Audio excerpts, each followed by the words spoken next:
Bismillahirrahmanirrahim. Assalamu alaikum. Welcome again on WS Study Tube.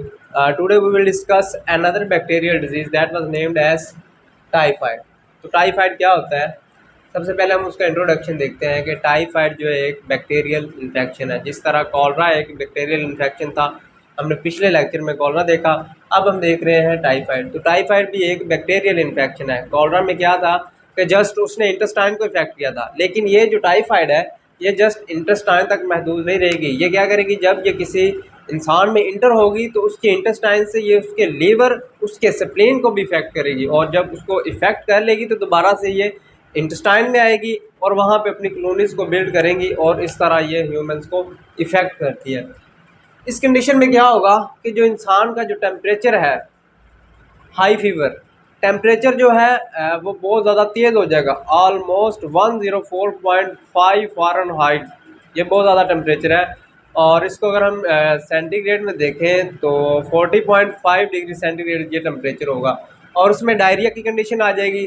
जब ये human की intestine को इफेक्ट करेगा तो ह्यूमन का इंटेस्टाइन का जो फंक्शन है वो वाटर की रीअब्जॉर्प्शन है। जब वाटर को रीअब्जॉर्ब नहीं करेगा सही तरह से, तो जो हमारे फीसिस रिलीज़ होंगे उसमें वाटर की कंसनट्रेशन ज़्यादा होगी, और इसको हम कहते हैं, सिंपल वर्ड में अगर हम इसको बोलें तो इसको हम लूज मोशन की बात कर लेते हैं। डायरिया की कंडीशन इसको कहते हैं। उसके बाद जो वॉमिटिंग है, उल्टियाँ आनी स्टार्ट हो जाएंगी, और ये फैटल हो सकती है, इंसान के लिए जानलेवा साबित हो सकती है। उसके बाद इसके काजेटिव एजेंट को अगर देखें तो इसका काजेटिव एजेंट एक सैल्मोनेला टाइफी है।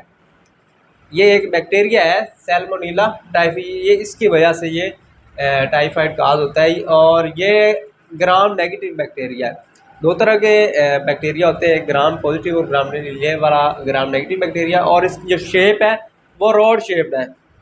जैसे ये एक मार्कर आप देख रहे हैं, इसी तरह एक रोड शेप इसकी शेप होती है, और इसके ऊपर जो इसकी बॉडी के ऊपर फ्लैजेला मौजूद होता है, इसलिए इसको हम फ्लैजिलेटेड बैक्टीरियम कहते हैं। और ये सिर्फ और सिर्फ आपको इंसानों में देखने को मिलेगा, ह्यूमंस में देखने को मिलेगा। टाइफाइड और किसी लिविंग ऑर्गेनिज्म में आपको देखने को नहीं मिलेगा। इसका ओनली रिजर्वर जो है वो ह्यूमन बॉडी है।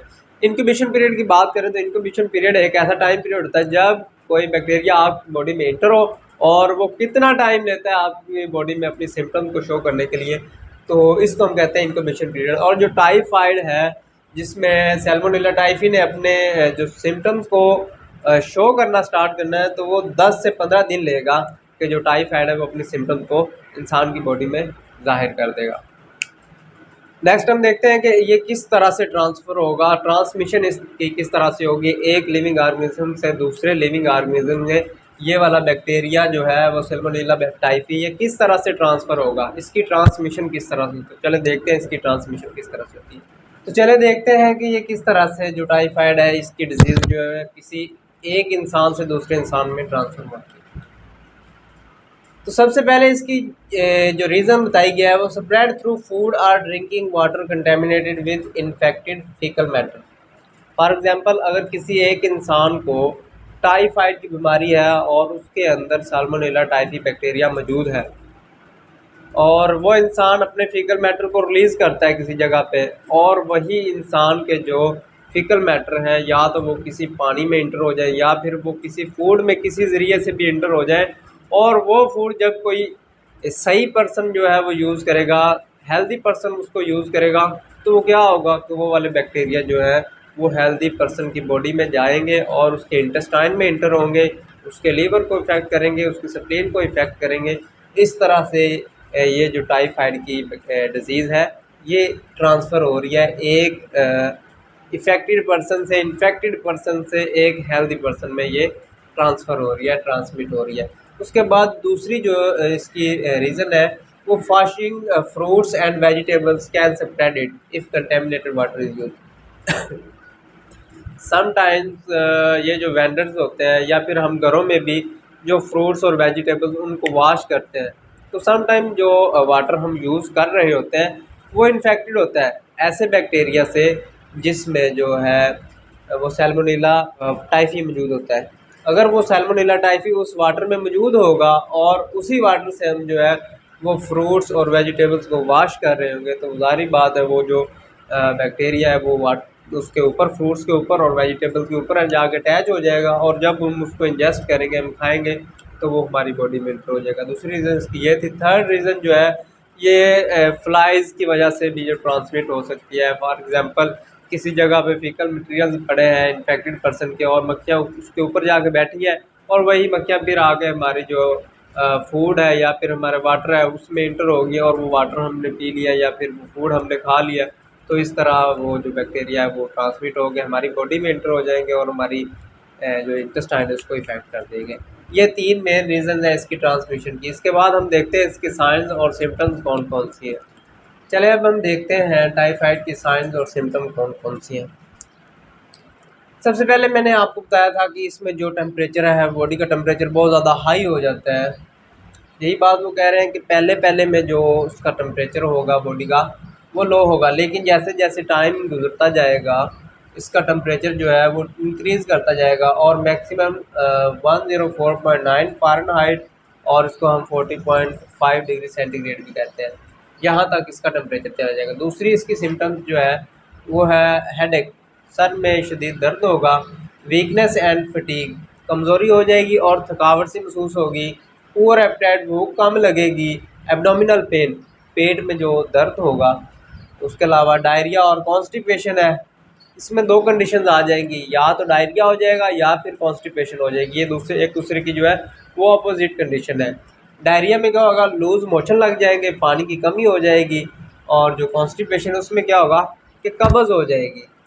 ये एक दूसरे की दोनों ऑपोजिट कंडीशन है, या डायरिया हो जाएगा या फिर कॉन्स्टिपेशन हो जाएगी।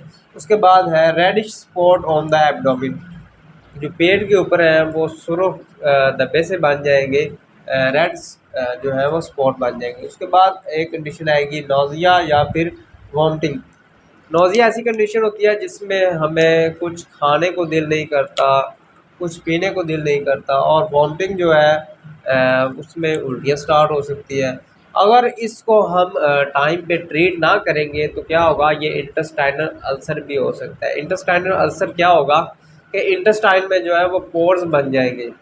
जब हम कोई फूड डाइजेस्ट करेंगे और वो हमारे इंटेस्टाइन में जाएगी, तो हो सकता है फिर वो उन पोर्स के ज़रिए वो बॉडी में चली जाए, और ये बहुत सीवियर कंडीशन है, इससे हमारी डेथ भी हो सकती है।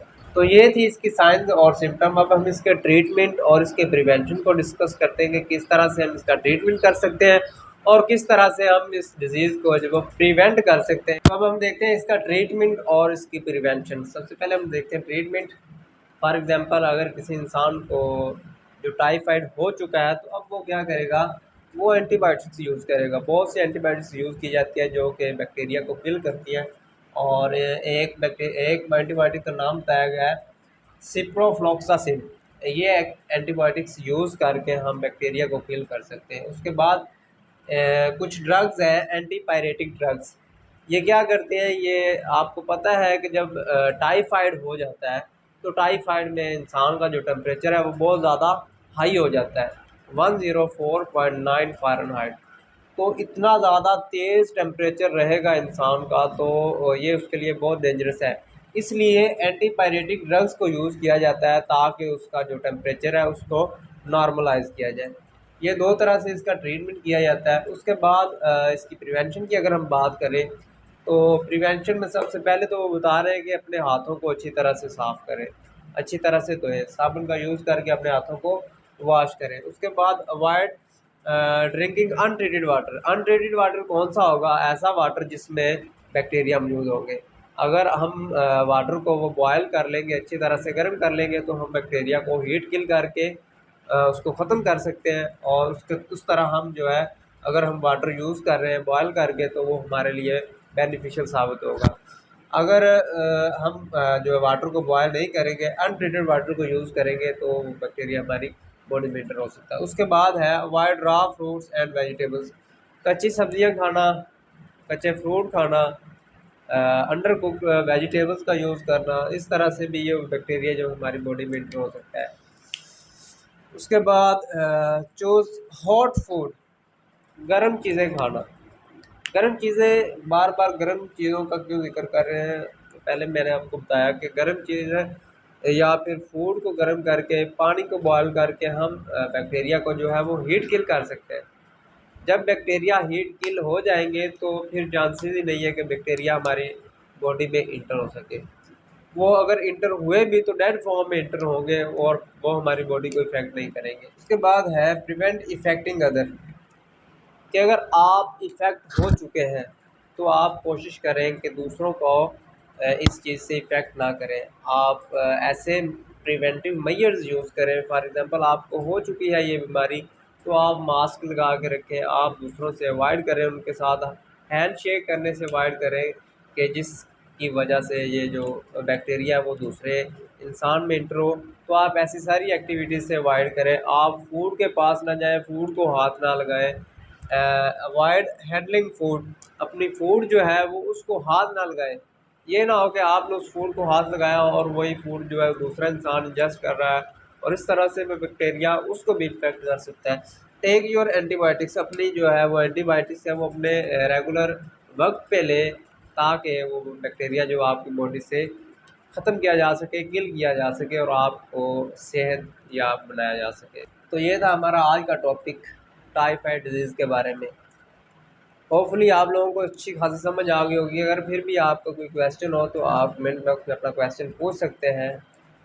अगर आपने मेरे चैनल को अभी तक सब्सक्राइब नहीं किया तो काइंडली चैनल को सब्सक्राइब कर दें, बेल आइकन को प्रेस कर दें, वीडियो को भी लाइक कर दें। थैंक यू, अल्लाह हाफिज़।